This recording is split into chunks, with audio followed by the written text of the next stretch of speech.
A Causa Secreta, de Machado de Assis.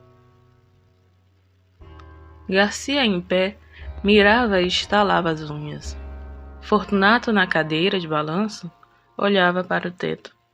Maria Luísa, perto da janela, concluía um trabalho de agulha. Havia já 5 minutos que nenhum deles dizia nada. Tinham falado do dia, que estivera excelente, de Catumbi, onde morava o casal Fortunato, e de uma casa de saúde que adiante se explicará. Como os 3 personagens aqui presentes estão agora mortos e enterrados, tempo é de contar a história sem rebuço. Tinham falado também de outra coisa, além daquelas 3, coisa tão feia e grave que não lhes deixou muito gosto para tratar do dia, do bairro e da casa de saúde. Toda a conversação a este respeito foi constrangida. Agora mesmo, os dedos de Maria Luísa parecem ainda trêmulos, ao passo que há no rosto de Garcia uma expressão de severidade que lhe não é habitual. Em verdade, o que se passou foi de tal natureza que, para fazê-lo entender, é preciso remontar a origem da situação. Garcia tinha se formado em medicina no ano anterior, 1861. No de 1860, estando ainda na escola, encontrou-se com Fortunato pela primeira vez à porta da Santa Casa. Entrava enquanto o outro saía. Fez-lhe impressão a figura. Mas ainda assim, tê-lo-ia esquecido se não fosse o segundo encontro poucos dias depois. Morava na rua de Dom Manuel. Uma de suas raras distrações era ir ao Teatro de São Januário, que ficava perto, entre essa rua e a praia. Ia 1 ou 2 vezes por mês, e nunca achava acima de 40 pessoas. Só os mais intrépidos ousavam estender os pés até aquele recanto da cidade. Uma noite, estando nas cadeiras, apareceu ali Fortunato e sentou-se ao pé dele. A peça era um dramalhão, cozido a facadas, ouriçado de imprecações e remorsos, mas Fortunato ouvia com singular interesse.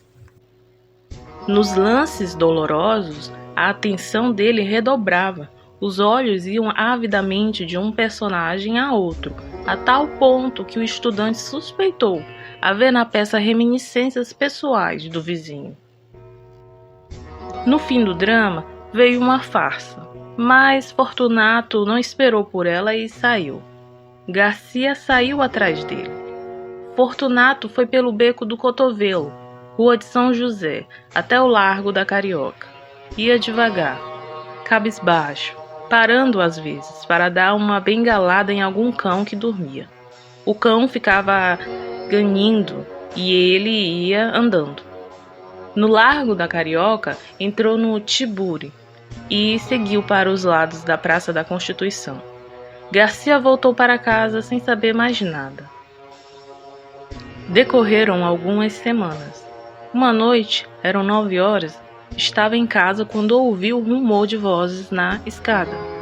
Desceu logo do sótão, onde morava, ao primeiro andar onde vivia o empregado do arsenal de guerra. Era este que alguns homens conduziam, escada acima, ensanguentado. O preto que o servia acudiu a abrir a porta. O homem gemia, as vozes eram confusas, a luz pouca. Deposto o ferido na cama, Garcia disse que era preciso chamar um médico. Já aí veio um. Acudiu alguém. Garcia olhou. Era o próprio homem da Santa Casa e do teatro. Imaginou que seria parente ou amigo do ferido, mas rejeitou a suposição, desde que lhe ouvira perguntar se este tinha família ou pessoa próxima.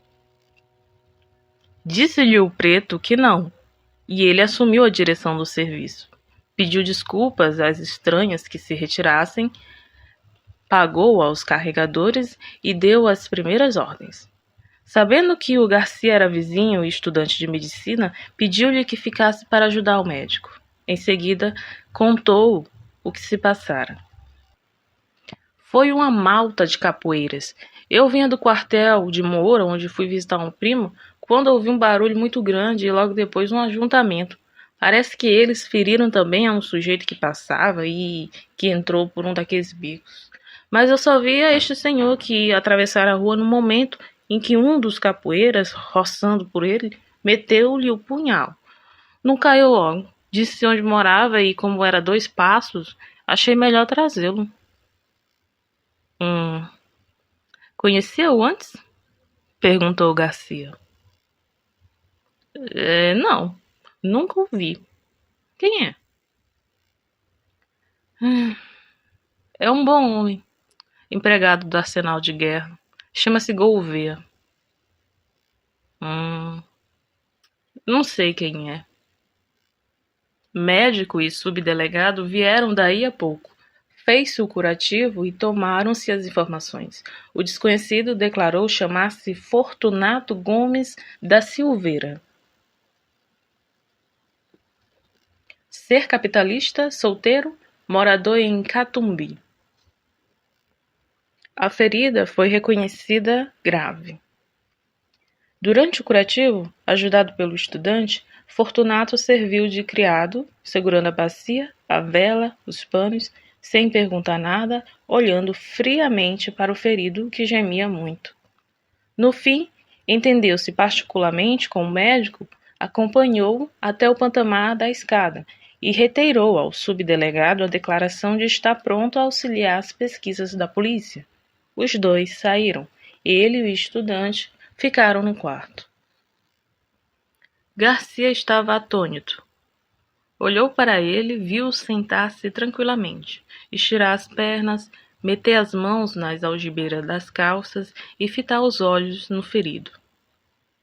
Os olhos eram claros, cor de chumbo. Moviam-se devagar e tinham a expressão dura, seca e fria.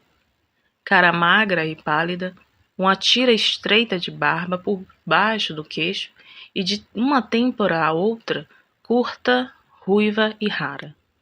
Teria 40 anos. De quando em quando, voltava-se para o estudante e perguntava alguma coisa acerca do ferido, mas tornava logo a olhar para ele, enquanto o rapaz lhe dava a resposta. A sensação que o estudante recebia era de repulsa, ao mesmo tempo que de curiosidade. Não podia negar que estava assistindo um ato de rara dedicação. E, se era desinteressado como parecia, não havia mais que aceitar o coração humano como um poço de mistérios. Fortunato saiu pouco antes de 1 hora. Voltou nos dias seguintes, mas a cura fez-se depressa e, antes de concluída, desapareceu sem dizer ao obsequiado onde morava. Foi o estudante que lhe deu as indicações do nome, rua e número. Vou-lhe agradecer-lhe a esmola que me fez, logo que possa sair, disse o convalescente. Correu a Catumbi daí a 6 dias. Fortunato recebeu-o constrangido, ouviu impaciente as palavras de agradecimento, deu-lhe uma resposta enfastiada e acabando, que bateu as borlas do chambre no joelho.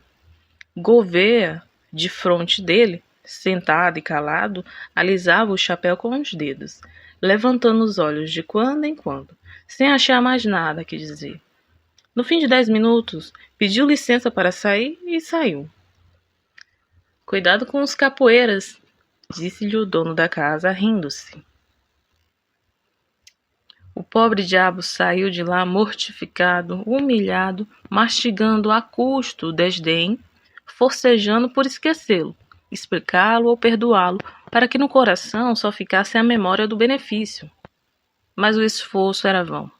O ressentimento, hóspede novo e exclusivo, entrou e pôs fora o benefício, de tal modo que o desgraçado não teve mais que trepar a cabeça e refugiar-se ali como uma simples ideia. Foi assim que o próprio benfeitor insinuou a este homem o sentimento de ingratidão. Tudo isso assombrou o Garcia. Este moço possuía em germen a faculdade de decifrar os homens, de decompor os caracteres. Tinha o amor da análise e sentia o regalo, que dizia ser supremo, de penetrar muitas camadas morais até apalpar o segredo de um organismo. Picado de curiosidade, lembrou-se de ir ter como homem em Catubi, mas advertiu que nem recebera dele o oferecimento formal da casa. Quando menos era-lhe preciso um pretexto, e não achou nenhum. Tempos depois, estando já formado e morando na rua de Mata-Cavalos, perto da do Conde, encontrou Fortunato em uma gôndola. Encontrou-o ainda outras vezes, e a frequência trouxe a familiaridade. Um dia, Fortunato convidou-o a ir visitá-lo ali perto, em Catumbi. Sabe que estou casado? Não sabia. Casei-me há 4 meses. Podia dizer 4 dias. Vá já conosco domingo. Domingo? Ora, essa. Não esteja forjando desculpas. Não admito desculpas. Vá domingo. Garcia foi lá domingo. Fortunato deu-lhe um bom jantar, bons charutos e boa palestra em companhia da senhora, que era interessante. A figura dele não mudara. Os olhos eram as mesmas chapas de estanho, duras e frias. As outras feições não eram mais atraentes que dantes. Os obséquios, porém, se não resgatavam a natureza, davam alguma compensação, e não era pouco. Maria Luísa é que possuía ambos os feitiços, pessoa e modos. Era esbelta, ariosa, olhos meigos e submissos. Tinha 25 anos e parecia não passar de 19. Garcia, a segunda vez que foi lá, percebeu que entre eles havia alguma dissonância de caracteres. Pouca ou nenhuma afinidade moral, e da parte da mulher para com o marido, uns modos que transcendiam o respeito e confinavam na resignação e no temor. Um dia, estando os 3 juntos, perguntou Garcia a Maria Luísa se tivera notícias das circunstâncias em que ele conhecera o marido. Não, respondeu a moça. Vai ouvir uma ação bonita. Não vale a pena, interrompeu Fortunato. A senhora vai ver se vale a pena, insistiu o médico. Contou o caso da rua de Dom Manuel. A moça ouviu espantada. Insensivelmente estendeu a mão e apertou o pulso ao marido, risonha e agradecida, como se acabasse de descobrir-lhe o coração. Fortunato sacudiu os ombros, mas não ouvia com indiferença. No fim, contou ele próprio a visita que o ferido fez, com todos os pormenores da figura, dos gestos, das palavras atadas, do silêncio, em suma, um estúrdio. E ria muito ao contá-la. Não era o riso da dobrez. A dobrez é evasiva e oblíqua. O riso dele era jovial e franco. Singular homem, pensou Garcia. Maria Luísa ficou desconsolada com a zombaria do marido, mas o médico restituiu-lhe a satisfação anterior, voltando-se a referir à dedicação deste e às suas raras qualidades de enfermeiro. Tão bom enfermeiro, concluiu ele, que se algum dia fundar uma casa de saúde, irei convidá-lo. E aí, valeu? Perguntou Fortunato. Valeu o quê? Vamos fundar uma casa de saúde. Não valeu nada. Eu tô brincando. Podia-se fazer alguma coisa, e para o senhor que começa a clínica, acho que seria bem bom. Tenho justamente uma casa que vai vagar e serve. Garcia recusou nesse e no dia seguinte, mas a ideia tinha se metido na cabeça ao outro e não foi possível recusar. Na verdade, era uma boa estreia para ele, e podia vir a ser um bom negócio para ambos. Aceitou finalmente. Daí a dias, e foi uma desilusão para Maria Luísa. Criatura nervosa e frágil, padecia só com a ideia de que o marido tivesse de viver em contato com enfermidades humanas, mas não ousou opor-se-lhe e curvou a cabeça. O plano fez-se e cumpriu-se depressa. Verdade é que Fortunato não curou de mais nada, nem então nem depois. Aberta a casa, foi ele o próprio administrador e o chefe de enfermeiros. Examinava tudo, ordenava tudo, compras e caldos, drogas e contas. Garcia pôde então observar que a dedicação ao ferido da rua Dom Manuel não era um caso fortuito, mas assentava na própria natureza deste homem. Via-o servir como nenhum dos fâmulos. Não recuava diante de nada. Não conhecia moléstia aflitiva ou repelente, e estava sempre pronto para tudo, a qualquer hora do dia ou da noite. Toda a gente pasmava e aplaudia. Fortunato estudava, acompanhava as operações e nenhum outro curava os cáusticos. Tenho muita fé nos cáusticos, dizia ele. A comunhão dos interesses apertou os laços de intimidade. Garcia tornou-se familiar na casa. Ali jantava quase todos os dias. Ali observava a pessoa e a vida de Maria Luísa, cuja solidão moral era evidente, e a solidão como que lhe duplicava o encanto. Garcia começou a sentir que alguma coisa o agitava, quando ela aparecia, quando falava, quando trabalhava, calada ao canto da janela, ou tocava ao piano umas músicas tristes. Manso e manso entrou-lhe o amor no coração.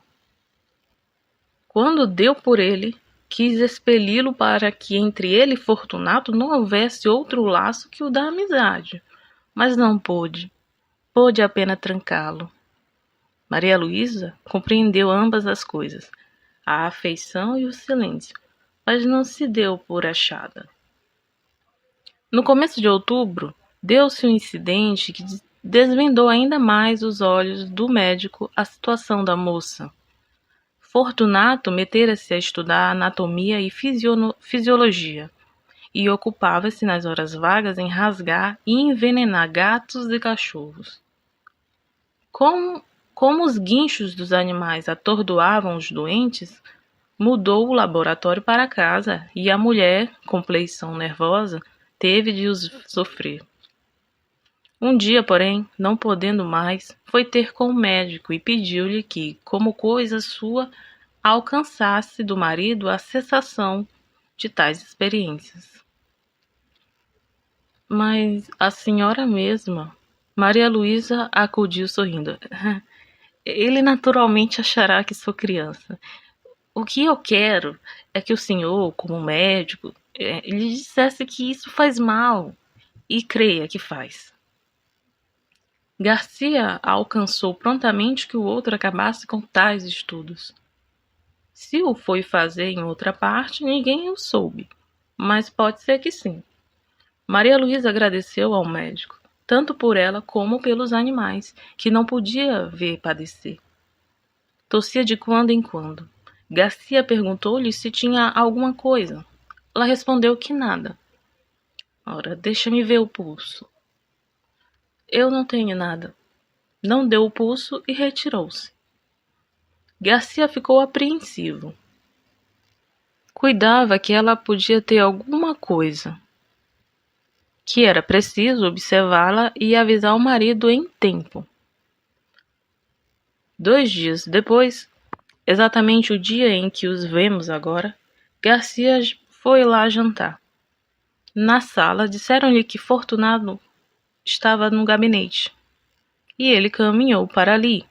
Ia chegando à porta, no momento em que Maria Luísa saía aflita.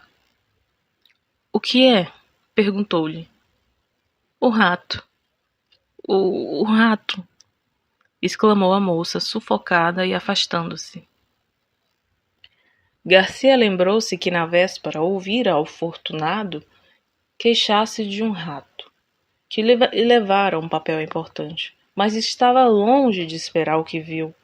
Viu Fortunato sentado à mesa que havia no centro do gabinete e sobre a qual puseram um prato com espírito de vinho. O líquido flamejava. Entre o polegar e o índice da mão esquerda segurava um barbante, de cuja ponta pendia um rato atado pela cauda. Na direita tinha uma tesoura. No momento em que Garcia entrou, Fortunato cortava ao rato uma das patas. Em seguida, desceu o infeliz até a chama rápido, para não matá-lo, e dispôs-se a fazer o mesmo à terceira, pois já lhe havia cortado a primeira. Garcia estacou horrorizado. Mate-o logo! Já vai. E com um sorriso único, reflexo de alma satisfeita, alguma coisa que traduzia a delícia íntima das sensações supremas, Fortunato cortou a terceira pata ao rato e fez pela terceira vez o mesmo movimento até a chama. O miserável estorcia-se, guinchando, ensanguentado, chamuscado, e não acabava de morrer. Garcia desviou os olhos, depois voltou-os novamente e estendeu a mão para impedir que o suplício continuasse. Mas não chegou a fazê-lo, porque o diabo do homem impunha medo, com toda aquela serenidade radiosa de fisionomia. Faltava cortar a última pata. Fortunato cortou-a muito devagar, acompanhando a tesoura com os olhos. A pata caiu. E ele ficou olhando para o rato meio cadáver. Ao descê-lo pela quarta vez até a chama, deu ainda mais rapidez ao gesto, para salvar, se pudesse, alguns farrapos de vida. Garcia de fronte conseguia dominar a repugnância do espetáculo para fixar a cara do homem. Nem raiva, nem ódio. Tão somente um vasto prazer, quieto e profundo, como daria a outro a audição de uma bela sonata ou a visão de uma estátua divina, alguma coisa parecida com a pura sensação estética. Pareceu-lhe, e era verdade, que Fortunato havia-o inteiramente esquecido. Isto posto, não estaria fingindo, e devia ser aquilo mesmo. A chama ia morrendo. O rato podia ser que tivesse ainda um resíduo de vida, sombra de sombra. Fortunato aproveitou para cortar o focinho e pela última vez chegar a carne ao fogo. Afinal deixou cair o cadáver no prato e arredou de si toda essa mistura de chamusco e sangue. Ao levantar-se, deu com o médico e teve um sobressalto. Então mostrou-se enraivecido contra o animal, que lhe comera o papel. Mas a cólera era evidentemente fingida. Castiga sem raiva, pensou o médico, pela necessidade de achar sensação de prazer que só a dor alheia lhe pode dar. É o segredo deste homem. Fortunato encarcerou a importância do papel, a perda que lhe trazia. Perda de tempo, é certo, mas o tempo agora era-lhe preciosíssimo. Garcia ouvia só, sem dizer nada, nem lhe dar crédito. Relembrava os atos dele, graves e leves. Achava a mesma explicação para todos. Era a mesma troca das teclas da sensibilidade. Um dilentatismo sui generis, uma redução de Calígula. Quando Maria Luísa voltou ao gabinete, daí a pouco, o marido foi ter com ela rindo, pegou-lhes na mão e falou-lhe mansamente. Francalhona. E voltando-se para o médico, há de crer que quase desmaiou. Maria Luísa defendeu-se a medo. Disse que era nervosa e mulher. Depois foi sentar-se à janela com as suas lãs e agulhas, e os dedos ainda trêmulos, tal qual a vimos no começo dessa história. Onde lembrasse que, depois de terem falado de outras coisas, ficaram calados os três, o marido sentado, olhando para o teto, o médico estalando as unhas. Pouco depois, foram jantar, mas o jantar não foi alegre. Maria Luísa cismava e tossia. O médico indagava a si mesmo se ela não estaria exposta a algum excesso de companhia de tal homem. Era apenas possível, mas o amor trocou-lhe a possibilidade em incerteza. Tremeu por ela e cuidou de os vigiar. Ela tossia, tossia, e não se passou muito tempo que a moléstia não tirasse a máscara. Era tísica, velha dama insaciável.